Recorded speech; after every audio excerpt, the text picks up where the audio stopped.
Mas o legal de natação que vocês estão trazendo em relação à forma como atleta de alto rendimento que o Denner trouxe, né, de alta performance, e em relação ao mercado de vocês, né, de marketing, ou o nosso mercado, quando a gente está trabalhando com empresa e tudo mais, é a capacidade do atleta de alta performance ele ter um número na cabeça. Isso é muito importante. Né? Referência, né? A referência, onde você precisa estar, o que você tem que fazer hoje. Então, se você fala com atletas profissionais, pega a NBA, tá? Agora eu adoro a NBA, né? Tá nos playoffs. Você pega a NBA, a NFL, você pega a natação, você pega Michael Phelps, você pega qualquer tipo de atleta de alta performance, você perguntar pro cara qual o tempo que você fez. Então, quando eu tava lá em 1992... E vocês nem eram nascidos, né? Você era um projeto. Não era nenhum Não, você era nada, ainda. né? 20 anos antes do teu nascimento. Pô, quando 20, tu forçou. Não, 10. Né? Mas quando eu tava nas Olimpíadas, você fala, cara, que tempo que você fez lá? O que você precisava fazer? Na passagem dos 50, no número de braçadas, o fluxo que você tinha que fazer no treino. Isso tudo, se não tiver na cabeça do atleta de alta performance, assim como do empreendedor, fica complicado de dar o resultado. Eu estava acompanhando um pouquinho vocês aqui antes de entrar e vocês trazendo aqui os forecasts, né? Aí faz aí, turma que faz orçamento, que faz as previsões do tempo, né? Que forecast nada mais é do que um chute daquilo que você quer. Ou se você for mais aprofundado em relação a pesquisas, em relação a mercado, do que você quer fazer. Mas se o empreendedor, se ele não tem uma breve noção do que ele quer, em termos de números, né? Que é algo que pode ajudá-lo no dia a dia, fica só na intenção.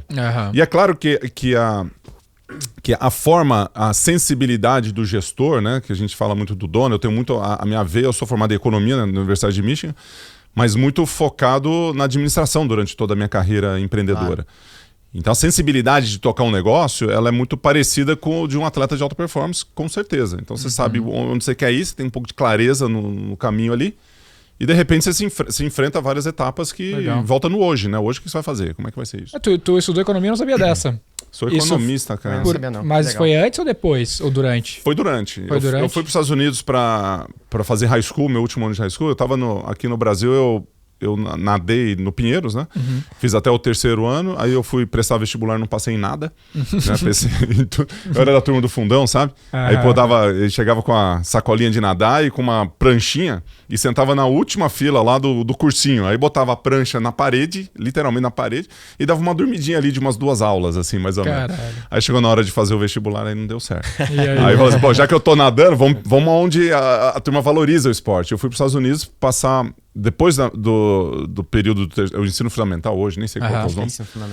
Eu fui para os Estados Unidos, fiquei 1 ano na high school, e aí sim eu entrei numa faculdade americana, fui recrutado por várias ali. Nadando nesse meio tempo. Nadando. Não, eu já estava nadando quando eu fui. Inclusive, eu ganhei uma bolsa para ir por conta do esporte. Né? Tinha um órgão que era a Solidariedade Olímpica, do COI. E aí quando eu cheguei nos Estados Unidos fui recrutado pelas faculdades, aí fui para o UCLA para visitar, fui para o Tennessee, fui para tudo quanto é lugar. Só pra entender isso, que e ano? Michigan foi escolhido. Que ano mais ou menos? Foi antes ou depois da Segunda Guerra Mundial? Não, acho que foi depois da Segunda. Guerra do Golfo, pera aí. Foi antes da Guerra da Ucrânia, mas depois da Guerra do não sei o quê. Segunda Guerra. Não, isso é 1990, cara. 1990 que eu fui para lá. Legal. Loucura. Legal. 1990. Legal. Não tinha nem celular naquela época. Não tinha nem Amazon, Gui. A Amazon foi só 4 anos depois. Não tinha Mercado Livre, não tinha Amazon. Não tinha marketing digital, Gui. Olha aí. Imagina. Cara, o marketing era na veia ali, né? A carta de vendas, ela é escrita à mão, né? Você entregava pra pessoa. Cartas, ou você né? falava. Literalmente de onde veio? Sales letter, literalmente. Mas tu entrou na universidade em 90... Não, na universidade eu entrei em 91. 90 fui para os Estados Unidos. Mas em 92 tu já estava na Olimpíada, né? Já estava na universidade. Já estava cursando... Já estava em alto rendimento, então, para competir em 92. Mesmo antes. Com 16, 17 anos, foi a transição ali no Pinheiros. Com 16, 17 anos foi quando o treinamento estava mais intenso. Já estava ganhando Campeonato Brasileiro, fazendo seleção brasileira e tal. Legal. E aí quando eu cheguei lá, a primeira competição importante foi o Pan-Americano em 1991, em Cuba. Legal. E aí eu... Com 18 anos, da sua idade, mais ou menos. Ganhei 5 medalhas pan-americanas, bombei, aquela coisa toda. Aí vão pra Olimpíada e ganham a medalha e assim vai. Que legal. E assim vai, faça assim. Não, super tranquilo. Olhando pra trás, é relativamente simples. Você vai, treina, ganha medalha, vai, treina, ganha medalha. Irado. Mas essa veia do esporte, querer competir, já tinha parado assim na família ou meio que foi rolando e foi desenvolvendo essa aptidão pela competição, por querer fazer a parada? Não, foi quando eu era moleque, eu comecei a fazer... Lá em Ituverava, né? Eu sou nascido em Ribeirão Preto e fui para Ituverava. que é a minha cidade, não natal, mas onde eu vivi durante muito tempo. Eu fiz vários esportes ali ao mesmo tempo. Eu fiz natação, vôlei, basquete, tinha que fazer esporte de gente grande, né? Porque Sim. eu tenho 2,3 m de altura. Aí eu fiz tênis, que é um esporte que eu pratico hoje com mais Dá frequência. aula. Dou aula, né? Vou lá no Ecocem, dou aula pros meninos. Pega aqui. Você tá fazendo aula, inclusive? Tô fazendo, eu vou te surpreender, tu vai ver. Não, vai me surpreender. Você já me surpreende. Cada vez é uma... Dá pra ver que o Denner é muito bom, né? Que Da tu última teve que vez ele perguntar, tá acertou- fazendo aula, porque tu é péssimo. Não, da última vez que ele foi jogar, ele acertou um saque. Não é assim, o primeiro saque, ele acertou um. E eu fiz hipismo na época. Imagina o seguinte, você tá em cima de um cavalo pra pular 1,50 m, um cara que vai ficar grande, gigante. O cavalo vai sair andando, você não vai dar certo. Não vai. Aí o meu pai falou, ó, não dá pra você fazer hipismo nem ser piloto de Fórmula 1, não vai caber no cockpit do carro. Eu falei, beleza, dois esportes que não dá pra fazer. Mas teu pai tava incentivando a fazer esporte, então. Uma família totalmente. Ah, tá, então tem aí. Incentivou e é muito Tu importante. tinha que fazer um esporte pra família. Tinha, senão ia ter que lavar o alpendre de casa lá, limpar as coisas. Eu Você acredito, tá na cidade do interior ali, você tem que fazer algumas. Você fica. Mas vocês- alguém... eu acredito que tem muito isso da família, no fim das contas, dos grandes atletas, porque... No fim das contas, a criança, eu acho que ela não tem muito como nascer com isso, sabe? Tipo assim, ela nasceu pro esporte Do ponto necessariamente. de vista psicológico, né? Psicológico, é. Tem o fisiológico, O fisiológico a gente pode chegar lá, mas eu acho que do psicológico tem Tá, muito tem aspecto da família, aquele sabe? filme ali do Richard, lá, o pai da Serena e da Das duas, Vênus, não, né? que eu vi uma entrevista dele que ele fala, a menina pergunta assim, dando contexto, né? A Serena e a Vênus são os melhores jogadores de tênis de todos os tempos. E o pai dela, saiu o filme do pai dela, que o Will Smith ganhou o Oscar por isso. E tem uma entrevista dele que a mulher pergunta assim: quando que tu viu que elas seriam as melhores jogadoras do mundo? Ele falou quando elas nasceram. Elas nasceram, eu falei, meu, vão Foi um ser. projeto, né? São projetos.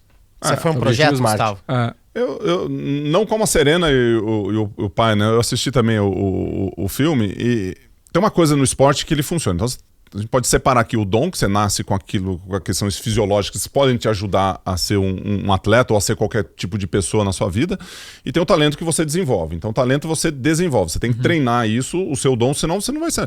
Eu poderia ser um belíssimo jogador de vôlei.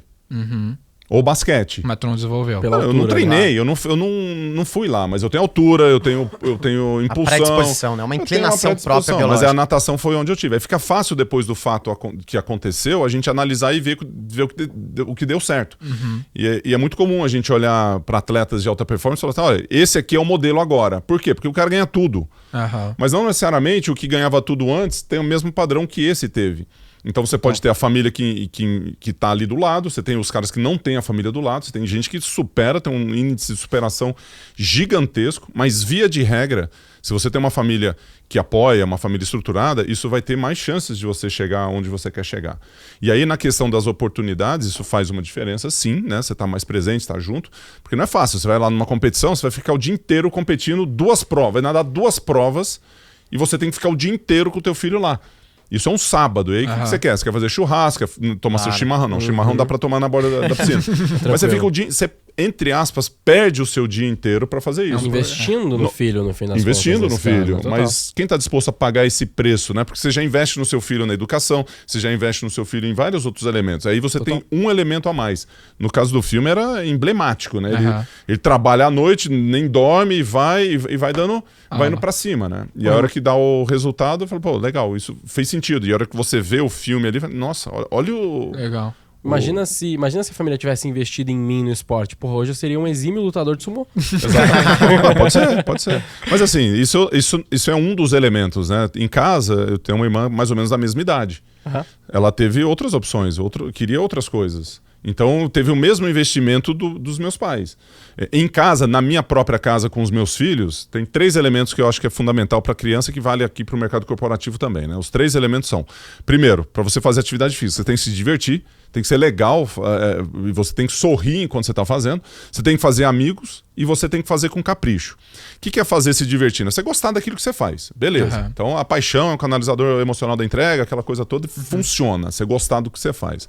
O segundo tem a ver com conexões. Então, se você se conecta com pessoas, você consegue ficar ali por mais tempo. E o pensamento de longo prazo, a construção do longo prazo, ele funciona dessa forma. Você faz por tempo suficiente para ficar bom. Ponto. Se você faz no curto prazo, você vai ter um pico de performance. Acabou. Agora, se você faz por um bom tempo, você vai ficar bom. E a conexão, ela faz parte disso, né? Quando você conhece, você vai, você estuda e tudo mais.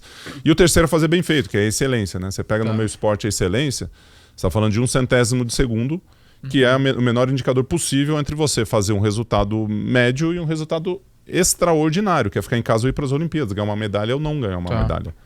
Deixa eu te perguntar uma parada, tu já viu aquele documentário no Netflix que é Untold, do caso do Fish versus o Federer? Não. Ah, vi. Que ele fica, que ele tem um ataque de pânico e não vai jogar. Vi. Muito legal. Dá um contexto aí de perguntar a tua opinião. O que é o Fischer lá? É um jogador de tênis que o cara é meio medíocre e em algum momento ele... Ele chegou a top 8 do mundo, né? Daí ele era medíocre e ele falou assim, agora eu vou arregaçar aqui. Daí ele enlouquece no treino e vai subindo, e chega no top 10 lá. E aí ele vai jogar um jogo lá no USA Open, eu acho, nos Estados Unidos, contra o Federer. E ele tem um ataque de pânico no meio do caminho. Nas semifinais ou quartas de final. Não joga e para de jogar tênis.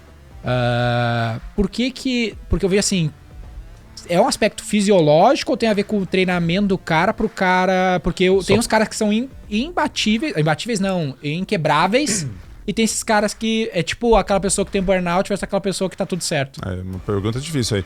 O Fischer, só pra ser justo ali com a história, ele era um atleta que era tipo 40º do mundo, 50º, então ele já era muito acima da média, né? Ele já tava no ranking da ATP, só que a comparação dele era sempre com o Andy Roddick, que eles cresceram juntos e o Andy Roddick chegou a ser o melhor americano, aquela coisa toda.